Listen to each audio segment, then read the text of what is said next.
Ni vijana katika kata ya Mlangarini ambapo wanachuana katika mashindano ya Mlangarini Cup yanayoendelea katika kata hiyo, ikiwa ni katika kuhakikisha kwamba vipaji vinagundulika ili kuweza kusuka mikakati ya kuweza kupata timu ambayo itakuwa na lengo la kuwakilisha halmashauri pamoja na kata ya Mlangarini katika eneo la michezo. Mapema hii leo nimezungumza na mwandaji wa mashindano hayo ambaye pia ni mgombea katika nafasi ya udiwani, Mheshimiwa Emmanuel Francis Mrema, ambaye ameeleza madhumuni ya kuandaa mashindano hayo.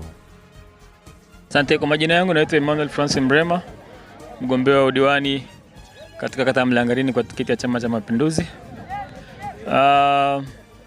Tulianzisha mashindano ya vijana kama kiunganishi kwa vijana wa kata yetu, na mpaka sasa mashindano yamekwenda vizuri, yakihusisha timu kutoka kijiji cha Manyire, kijiji cha Mlangarini, kijiji cha Kiserian, lakini pia timu kutoka Muungano. Tuna timu ya mtaa wa Losirwa na Olomitu.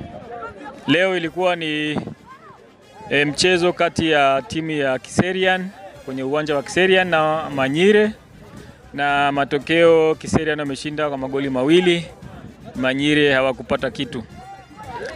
Mpaka sasa hivi ligi hii imefanikiwa sana kwa sababu vijana wamefahamiana, wamecheza kwa amani.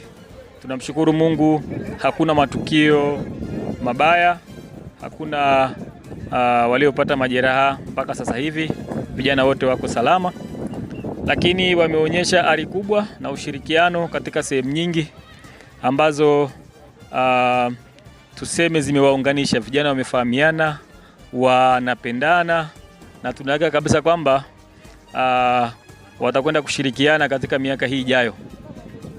Pia ni sehemu ya